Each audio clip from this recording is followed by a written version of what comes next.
오늘 말씀은요, 1절부터 13절까지 다 읽어야 되는데 일부만 읽었고요. 전체적인 흐름이 이렇습니다. 한 부자에게 청지기가 있는데, 청지기가 주인의 재물을 허비한다는 소문이 들려요. 그 소문을 듣고 부자가 그 주인이 청지기에게 해고 통고를 합니다. 더 이상 우리 집에서 청지기 사무를 할 수 없다. 그러니까 이 청지기가 해고 통고를 받은 청지기가 스스로 이렇게 생각해요. 내가 이 빌어먹자니 힘이 없고 또 부끄럽고 땅을 파자니 힘이 없구나. 이 땅을 파서 먹고 살자니 힘이 없고 남들에게 빌어먹자니 부끄럽구나. 그래서 4절에 이렇게 생각을 해요.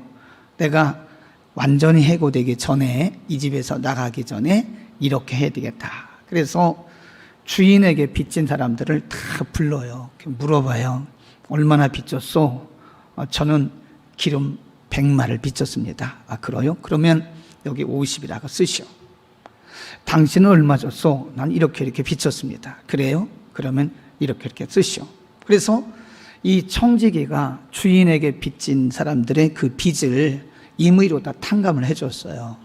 그 비유입니다. 예수님께서 비유를 들으셨는데 그 16장 8절에 보면 이런 말씀이 있어요.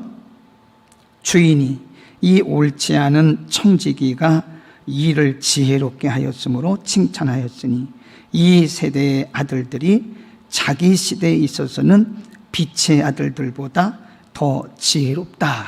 이게 예수님이 비유를 들어서 말씀하신 건데 제자의 삶을 가르친 겁니다. 이 불의한 청지기는 해고당하자마자 순발력 있게 지혜롭게 자기의 미래를 결정을 하고 지혜롭게 합니다. 행합니다. 예수님께서 우리에게 가르쳐 주시는 천국 시민의 삶이 뭐냐? 순발력이 있어야 된다는 거죠. 그리고 지혜가 있어야 된다. 예수님이 마태복음 10장에 보면 제자들을 파송하시면서 너희는 뱀처럼 지혜로우라. 그리고 비둘기처럼 순결하라. 그런 말씀해요. 그러니까 예수님이 지금 이 비유를 통해서 1절에서 8절까지 말씀하신 그 원래 의도는 이 세상을 살아가는 하나님의 백성들이, 제자들이 이 세상에 있는 사람들보다 더 지혜롭고 순발력이 있어야 된다. 그런 말씀이고요. 그 다음에 9절부터 13절 말씀도 이게 같은 말씀이에요. 이 맥락이 흘러가는 겁니다. 이 부분만 가지고는 해석이 좀 어려운 부분입니다. 이런 말씀했어요. 불의한 재물로 친구를 사겨라. 이 해석이 굉장히 어려운 부분입니다. 이 부분만 가지고 해석을 하면 해석하기가 굉장히 어려운 부분인데 이 전체적인 흐름을 가지고 보면 이 부분도 제자의 제자들의 삶을 가르치는 겁니다. 우리가 언뜻 생각할 때 불의한 재물로 친구를 삼으라? 굉장히 모순된 것 같잖아요. 그럼 이 세상과 결탁하라는 건가? 그런 게 아니고요. 이 불의한 재물이 뭔가? 그래서 이제 제가 번역을 여러 개를 찾아봤어요. 물론 이제 원문 성경도 찾아보고, 그리고 저는 설교할 때만 습관적으로 이 번역을, 굉장히 많은 번역을 비교를 합니다. 거기 딱 굉장히 중요한 번역 한 군데를 제가 발견했는데, 이 불의하단 말이 무슨 뜻이냐 그랬더니 worldly wealth이 돼 있더라고요. 세상의 재물, 이 세상 사람들이 사용하는 재물. 그러니까 친구를 사겨라, 이 말은 선용하라, 그런 뜻이더라고요. 그러니까 이 세상에 있는 것들을 선용하라. 하나님의 백성들의 지혜가 뭐냐? 천국 시민들의 지혜가 뭐냐? 이 세상 사람들이 하찮게 여기는 거, 이 세상 사람들이 불의하게 여기는 거, 이 세상 사람들이 좀 어지럽고 불순종인가요? 무질서하게 여기는 거, 이런 것들을 가지고 선용해서 복음의 진보, 하나님 나라 확장, 하나님의 영광을 위해서 쓰라, 그런 뜻입니다. 에베소서에 보면 세월을 아껴라, 때가 악하다, 그런 말씀이 있거든요. 근데 거기도 보면 세월을 아껴라 할 때 그 아끼다, 이 말씀이요, 다른 번역에 보니까 이게 선용하라 그런 뜻이더라고요.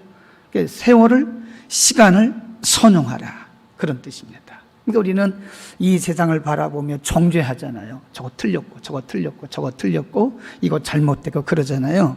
근데 하나님의 백성들이 이 세상을 그렇게 정죄할 것이 아니라 정죄하지 말고 이 세상에 있는 것들을 선용하라는 거예요. 누가복음 19장에 가보면 거기 또 문화의 비유가 나옵니다. 문화라고 하는 것은 헬라 사람들이 사용하는 동전이라고 그래요. 한 문화는 60분의 한 달란트의 60분의 1이다. 그렇게 계산을 하는데, 주인이 10명의 종들을 부르고 각각 한 사람 한 사람에게 한 문화씩 남겨줬어요. 맡겨줬어요.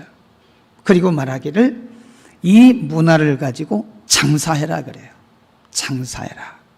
그러니까 대부분의 종들이 가서 주인이 맡겨준 한 문화를 가지고 가서 열심히 장사를 해요.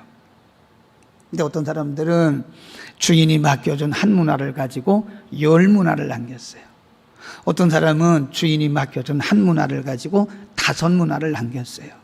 주인이 문화를 맡긴 뒤에 얼마 있다가 종들을 다 불러요. 그리고 계산을 합니다. 계산을 하는데, 어떤 사람은 똑같이 10명의 종들에게 한 문화씩 다 똑같이 맡겼는데, 어떤 사람은 10개를 가지고 와서 주인님, 저는 10개를 남겼습니다. 잘했구나. 충성되구나. 또 어떤 종은 와서 주인님이 저에게 5문화를 남겼는데, 한 문화를 주셨는데 제가 5문화를 남겼습니다. 그러나 잘했구나. 충성되구나. 마태복음 25장에 있는 달란트 비유와 비슷한데 다른 겁니다. 그리고 마지막에 한 문화, 다 똑같이 한 문화씩 줬잖아요. 마지막 문화를 받은 사람이 와서 이렇게 보고를 해요. 저는 주인이 워낙 완고한 분이기 때문에 저는 주인의 뜻을 잘 모르고 이것을 그냥 땅에다가, 이 문화를 땅에다가 숨겨두었다가 가져왔습니다. 그래. 그러니까 주인이 화가 난 거예요. 다른 종들은 다 문화를 10개씩 또 5배씩 남겼는데 너는 그냥 가져왔냐. 있는 거 뺏어라. 그리고 그를 내쫓아요. 그게 오늘 이 말씀과 맥락이 비슷하게 한다고 생각을 해요. 그럼 우리는 이 세상에 있는 동안에 하나님이 우리에게 맡겨주신 거예요. 이거 잘 감당해, 지혜롭게 순발력 있게 감당해서 복음의 진보를 위해서 남겨야 됩니다. 그리고 하나님의 영광과 하나님 나라 확장을 위해서 드러내야 되는 거예요. 열매를 맺어야 되는 거예요. 참 안타까운 분들을 보면 굉장히 실력도 있고 은사도 있고 능력도 있는데 열매가 없는 분들이 있어요. 부러울 만큼 은사도 있고 실력도 있고 능력이 있는데 가시적인 열매가 없는 거예요. 굉장히 안타깝죠. 우리 주님 보실 때도 안타까운 거예요. 하나님이 문화를 주실 때는 우리에게 은사를 주시고 우리에게 능력을 주신 것은 그게 복음의 진보와 하나님의 영광과 하나님 나라 확장을 위해서 열매 맺으라고 주신 건데 그걸 그냥 묻어두고 있는 거죠. 우리 주님 앞에 서는 날 다 계산을 해야 됩니다. 저도 계산을 해야 되고 여러분도 계산을 해야 돼요. 우리가 그냥 이렇게 살다 끝나는 게 아니잖아요. 우리 주님 앞에 서는 날 주님께서 우리에게 맡겨주신 은사대로 그 달란트대로 다 계산을 해야 됩니다. 그래서 우리는 이 땅에 있는 동안 불의한 재물로 친구를 사겨라. 우리에게 주신 이 세상의 것들로 우리가 잘 선용해서 열매를 맺기를 바라고요. 이런 말씀이 있어요. 거기 보면 11절에 너희가 만일 불의한 재물에 충성하지 아니하면 누가 참된 것으로 너희에게 맡기겠느냐. 10절에 지극히 작은 것에 충성된 자는 큰 것에도 충성되고 지극히 작은 것에 불의한 자는 큰 것에도 불의하다. 그러니까 지혜가 없고 순발력이 없고 충성됨이 없는 사람은요 아무리 큰 걸 맡겨줘도 못해요. 그러나 분별력이 있고 지혜가 있는 사람은 작은 것을 맡겨줘도 그 작은 것에서 굉장히 많은 열매를 맺더라고요.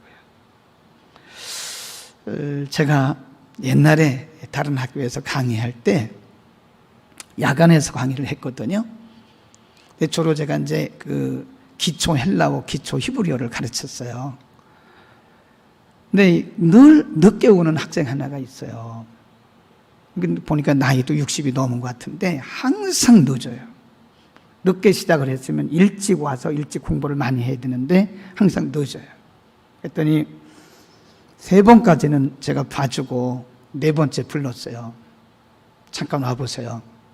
왜 이렇게 수업에 늦습니까? 수업에 늦으면 이후 여하를 막론하고 선생님에 대한 예의가 아닙니다. 그리고 학생으로서의 본분도 아닙니다. 이랬더니 그분이 하는 얘기가, 저는요 비전이 있습니다. 저는 기도 중에 큰 비전을 받았는데요, 하나님께서 수십만의 성도를 붙이시겠다고 그렇게 비전을 주셨다는 것이에요. 제가 거기서 박장대소를 하고, 잠깐 앉아보세요. 하나님은 그런 분이 아니십니다. 이 작은 일에 충성하지 못하는데 어떻게 하나님이 큰 걸 맡기시겠어요? 하나님은 작은 일에 충성될 때 그 중심을 보시고 한 단계 한 단계 더 큰 걸 맡겨주시는 거지. 아니, 이게 수업도 제대로 이렇게 시간을 못 지키는데 하나님 어떻게 수십만 명의 성도들을 당신에게 맡기겠어요? 미안하지만 그건 망상입니다. 그건 비전이 아니에요. 그건 꿈이 아니에요. 그건 본인이 생각하는 꿈이지만 내가 볼 때, 객관적으로 볼 때는 그건 꿈이 아니에요. 망상입니다. 그리고 이제부터 시간 지켜오세요. 그건 선생의, 나에 대한, 교수에 대한 예의가 아니에요. 그리고 본인은 학생의 본분이 아니에요. 그리고 혼냈어요. 그 다음부터는 한 2번 열심히 오죠. 또 안 오더라고요. 또 늦어요. 그리고 아마 졸업하고 몇십만 목회를 못했을 것 같아요. 성경이 분명히 말씀하기를 작은 것에 충성된 자가 큰 것에 충성된다. 하나님은 작은 것에 충성하는 그 모습을 보시고 더 많은 것을 맡기시는 거예요. 우리가 이 세상을 정죄하고 비난하기 전에 이 세상에 있는 것들을 우리가 복음의 진보를 위해서, 하나님의 영광을 위해서, 우리가 하나님의 나라 확장을 위해서 잘 선용하면 하나님 더 많은 것을 주시는 겁니다. 아멘. 우리에게 맡기신 문화, 우리에게 주신 은사, 우리에게 주신 직분이 무엇이든 간에 우리는 최선을 다할 수 있기를 바랍니다. 결과는 하나님이 하시는 거죠. 기도하겠습니다.